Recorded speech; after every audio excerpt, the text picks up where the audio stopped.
Salut les amis, j'espère que vous vous portez bien. Moi, par la grâce de Dieu, je vais super bien. Dans cette vidéo, aujourd'hui, nous allons parler de 3 obstacles qui nous empêchent de faire des économies en Afrique. Si c'est la première fois que tu as de te retrouver sur cette chaîne, je te souhaite la bienvenue et je me présente, moi c'est Anne. Et dans cette chaîne, nous parlons du bien-être et je partage également des conseils sur les découvertes que je fais à propos de l'argent. Donc, si tu es intéressé par cette thématique, ce que je t'invite à faire, c'est t'abonner à la chaîne, à activer la cloche de notification afin de ne rien manquer des différents contenus qui seront partagés sur cette chaîne. Si tu es sur cette chaîne, si tu m'écoutes, ça veut dire que forcément tu as ce fort désir de faire des économies pour pouvoir réaliser les différents projets qui te passent par la tête. Mais seulement, en fait, il y a un souci, c'est que généralement, économiser n'est pas facile, c'est pas évident du tout.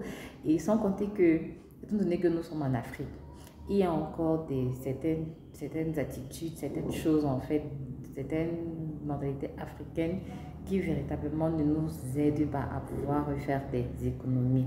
Donc c'est dans ce cadre-là, dans cette vidéo, que nous allons donc parler des obstacles qui nous empêchent de pouvoir faire des économies en Afrique. Donc nous allons parler de 3 obstacles.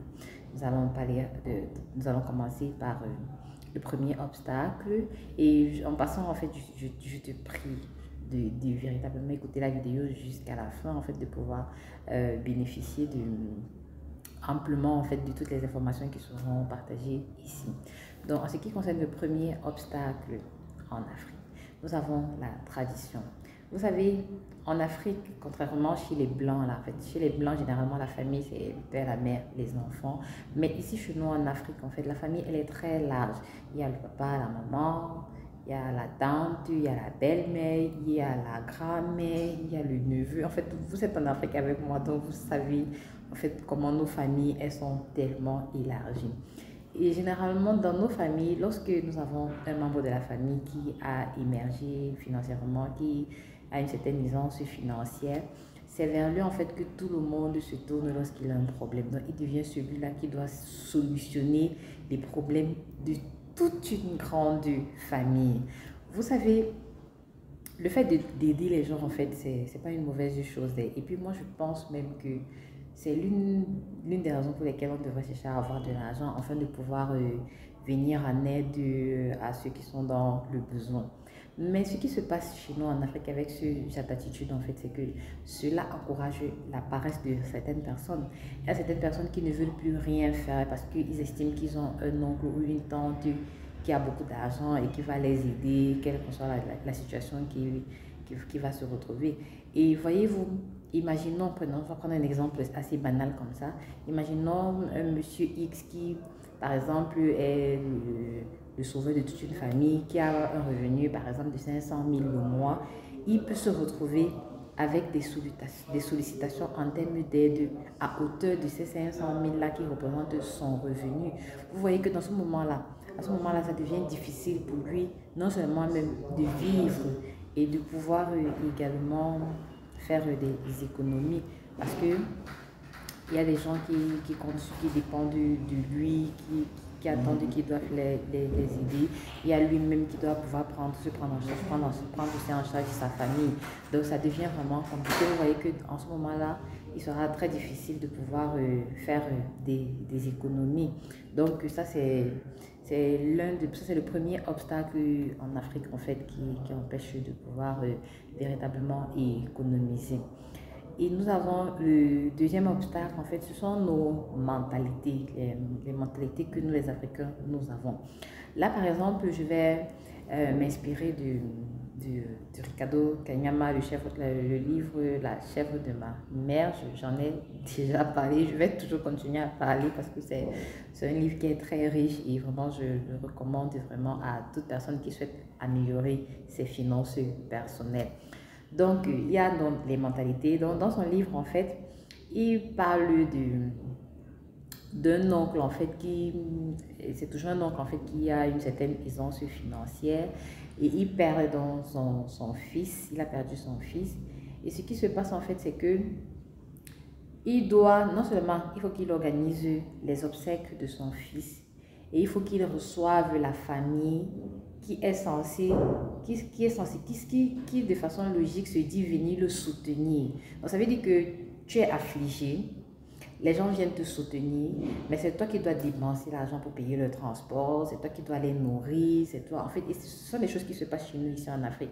Quelqu'un est dans le malheur et lorsqu'on va pour l'assister, il faut que la personne là nous reçoive, il faut qu'il paye notre transport. Vous voyez qu'avec de telles mentalités, avec de telles choses que nous encourageons, je ne sais pas trop, c'est difficile pour quelqu'un d'épargner. Ricardo lui-même dans son livre, il raconte que le jour de son mariage à lui, il y a des neveux qui sont venus pendant la soirée lui demander, lui dire qu'il n'avait pas l'argent de transport. Donc vous voyez à quel niveau, donc c'est-à-dire que tu organises un événement où tu es censé faire énormément de dépenses.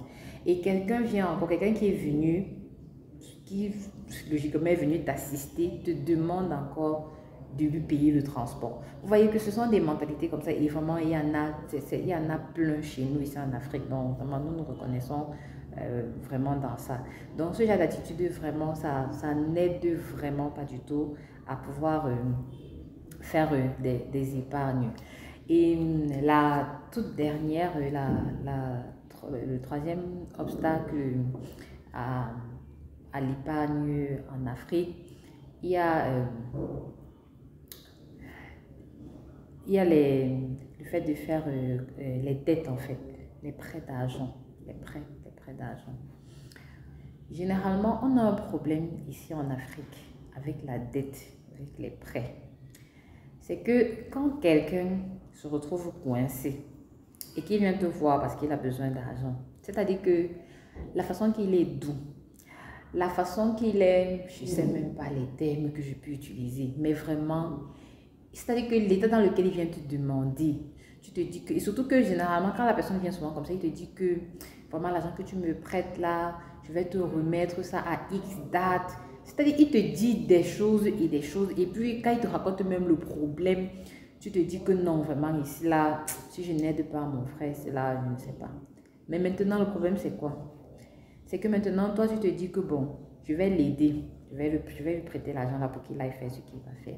Mais dès lors que tu fais le prêt, c'est ni vu ni connu. Dès que tu prêtes, c'est ni vu ni connu. La personne ne te calcule plus. La personne, généralement, même quand tu appelles, la personne ne décroche même plus tes appels. C'est toi qui dois encore marcher derrière la personne pour pouvoir récupérer ton argent. Et voyez-vous, ce genre d'attitude, en fait, avec ça, on ne peut pas aller bien loin. Parce que celui qui t'a fait le prêt de son argent, généralement, c'est parfois des argents qu'on a gardés pour pouvoir réaliser des projets. Et maintenant, parce qu'on se dit que non, mon frère, si je ne peux pas lui laisser dans la situation dans laquelle il est là, il faut que je lui prête. Il gère d'abord sa situation, surtout que moi, je n'ai pas besoin de l'argent là maintenant et il va venir me remettre. Mais maintenant, il part. Du coup, ça vous empêche, vous qui avez le projet, de pouvoir réaliser votre projet. Ça tombe à l'eau comme ça là parce que vous avez voulu aider quelqu'un. Et en passant, je vais vous raconter, c'est une histoire que j'ai lue, je crois c'est dans L'homme le plus riche de Babylone, où il dit qu'il y avait un monsieur, un maître qui avait, je crois il faisait dans les livres. Je ne sais pas trop si c'était l'élevage ou c'était le champ, il avait ses champs. Et chaque fois qu'il devait aller travailler au champ, il partait généralement avec le bœuf.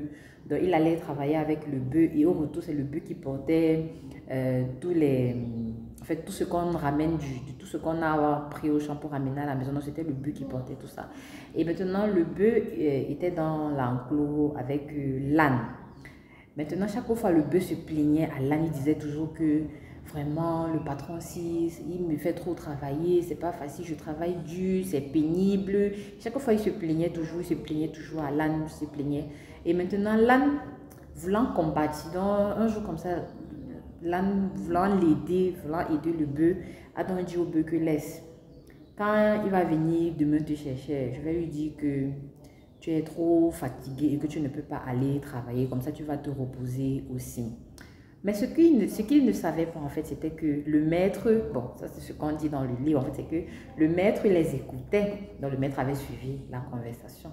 Donc quand il est venu le lendemain et que maintenant le bœuf lui dit que il ne peut pas parti travailler, donc ça ne va pas. L'âne confirme que vraiment ça ne va pas, il ne peut pas aller travailler. Ce que le maître en fait a fait, c'est qu'il a donc dit que ok, il n'y a pas de souci, comme tu ne peux pas aller travailler, tu vas te reposer. Mais il a donc demandé à l'âne que c'est toi qui vas donc m'accompagner au champ. L'âne est parti. Donc l'âne a fait tous les travaux difficiles que le bœuf avait l'habitude de faire. C'est lui qui a porté toutes les charges pour rentrer avec ce que le bœuf avait l'habitude de faire, au point où il a eu tellement mal. Il était fâché parce que il a beaucoup travaillé. Donc, ce qui fait que quand il est rentré, il avait la rage. Il a dit au bœuf que non, c'est la dernière fois que donc tu vas faire maintenant ton travail. Je ne suis plus là pour aller, je ne suis pas là pour aller faire ta part de travail à ta place. Et ce qui s'est passé en fait, c'est que les deux ne se sont plus jamais parlé. Tout simplement parce que l'âne avait voulu aider le bœuf. Et maintenant, la charge du bœuf s'est retrouvée sur lui.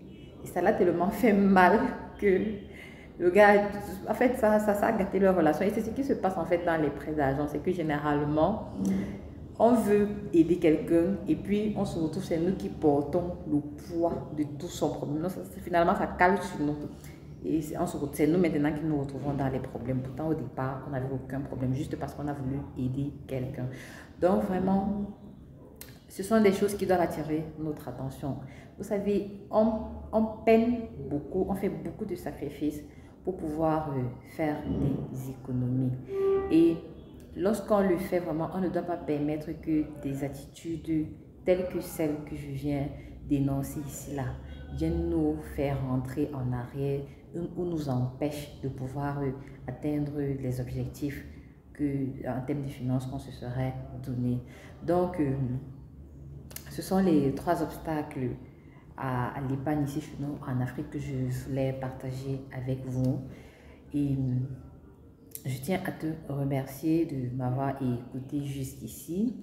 Et je t'invite également à partager dans les commentaires d'autres obstacles en fait, parce que je suis sûre que la liste n'est pas exhaustive du tout. Donc, je t'invite à partager dans les commentaires d'autres obstacles à l'épargne. Je te prie également de m'encourager en mettant des likes sur la vidéo. Sur ce, je vais vous souhaiter de passer une excellente fin de journée. Que le Seigneur nous bénisse. Portez-vous bien. Bye bye.